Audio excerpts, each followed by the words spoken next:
Bayangin, kita lagi ada di dalam pesawat. Semua penumpang tenang menikmati perjalanan. Tiba-tiba ada seorang penumpang yang mendadak terjatuh. Tangan memegang dada, wajah pucat dan nafas tersenggak. Kru kabin panik dan penumpang lain ikut khawatir. Situasi ini ternyata adalah serangan jantung. Bagaimana sih sebenarnya serangan jantung itu bisa terjadi? Sebelum itu, yuk kita cari tahu struktur apa saja yang ada di dalam jantung dan gimana sih jantung itu bisa berdegup dan memompa darah ke seluruh tubuh.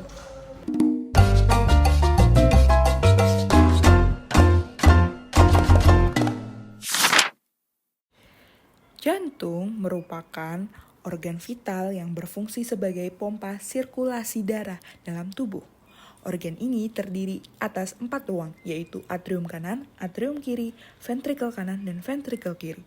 Setiap ruang dipisahkan oleh katup jantung yang berperan menjaga agar aliran darah berjalan searah dan tidak terjadi aliran balik. Katup tricuspidalis menghubungkan atrium kanan dengan ventrikel kanan. Sedangkan katup bicuspidalis atau mitral menghubungkan atrium kiri dengan ventrikel kiri.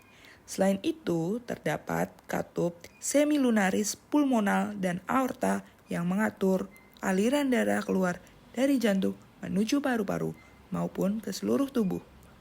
Kerja jantung berlangsung secara ritmis dalam suatu proses yang disebut sirkulasi jantung.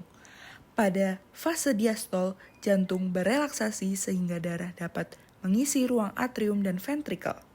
Selain itu, atrium berkontraksi mendorong darah masuk ke ventrikel atau sistol atrium.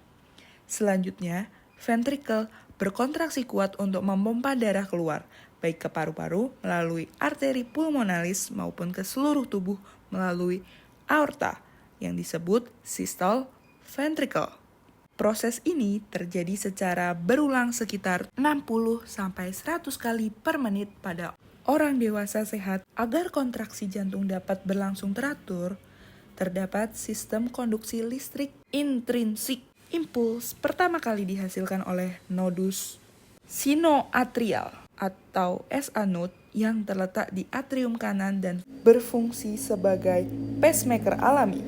Sinyal listrik kemudian diteruskan ke nodus atrioventrikular atau AV node yang berfungsi menunda sedikit impuls agar atrium sempat menyelesaikan kontraksi. Setelah itu, rangsangan dilanjutkan melalui perkasis dan serabut Purkinje hingga ke seluruh otot ventrikel, sehingga kedua ventrikel dapat berkontraksi secara serempak. Aktivitas jantung juga dipengaruhi oleh sistem saraf otonom. Sistem simpatis akan meningkatkan frekuensi serta kekuatan kontraksi jantung. Sedangkan sistem parasimpatis, khususnya melalui saraf vagus, menurunkan denyut jantung. Selain itu, hukum Starling menjelaskan bahwa semakin besar volume darah yang masuk ke ventrikel atau preload, maka kontraksi jantung akan semakin kuat. Secara keseluruhan, kemampuan jantung memompa darah diukur melalui curah jantung atau cardiac output, yang merupakan hasil perkalian antara frekuensi denyut jantung dengan volume sekuncup. Jantung bekerja dalam 2 sirkulasi utama. Yang pertama, sirkulasi pulmonal, yakni melibatkan jantung kanan yang memompa darah kurang akan oksigen ke paru-paru untuk proses pertukaran gas. Yang kedua, sirkulasi sistemik, yang dijalankan oleh jantung kiri yang memompa darah kaya akan oksigen ke seluruh jaringan tubuh. Kedua sirkulasi ini berlangsung secara sinkron sehingga kebutuhan oksigen dan nutrisi jaringan dapat terpenuhi dengan baik. Cardiac arrest atau henti jantung mendadak adalah penghentian mendadak aktivitas jantung sehingga korban menjadi tidak responsif, tidak bernafas normal, dan tidak menunjukkan tanda-tanda sirkulasi. Jika tindakan korektif tidak segera dilakukan, kondisi ini akan berlanjut menjadi kematian mendadak. Henti jantung biasanya disebabkan oleh penyakit jantung struktural yang mendasarinya. Sekitar 70% kasus henti jantung diperkirakan disebabkan oleh penyakit arteri koroner iskemik yang merupakan penyebab utama henti jantung. Penyebab struktural lainnya termasuk gagal jantung kongestif, hipertrofi ventrikel kiri, kelainan kongenital arteri koroner, displasia ventrikel kanan aritmogenik, kardiomiopati hipertrofik obstruktif, dan tamponade jantung. Penyebab non-struktural meliputi sindrom Brugada, sindrom Wolff-Parkinson-White, dan sindrom QT panjang kongenital. Henti jantung yang terjadi di pesawat komersial merupakan keadaan darurat dengan tantangan yang unik, terutama karena ruang kabin yang sempit, getaran, dan keterbatasan akses peralatan medis. Dalam konsensus yang disusun oleh German Society of Aerospace Medicine atau DGLRM, penanganan kasus ini tetap menitik beratkan pada prinsip dasar, yakni deteksi dini, segera meminta bantuan, dan pelaksanaan CPR berkualitas dengan interupsi minimal. Awak kabin atau penumpang yang terlatih harus segera memulai kompresi dada, karena keterlambatan beberapa menit saja akan sangat menurunkan peluang keberhasilan resusitasi. Pelaksanaan CPR di pesawat membutuhkan penyesuaian teknik. Idealnya dilakukan oleh 2 orang yang bergantian setiap 2 menit agar kualitas kompresi tetap terjaga. Lokasi terbaik untuk melakukan CPR adalah galley.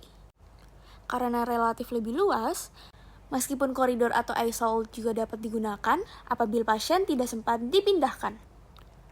Dalam kondisi yang sempit, teknik over the head CPR dapat dipertimbangkan meskipun kualitas kompresinya cenderung lebih rendah dibandingkan posisi standar.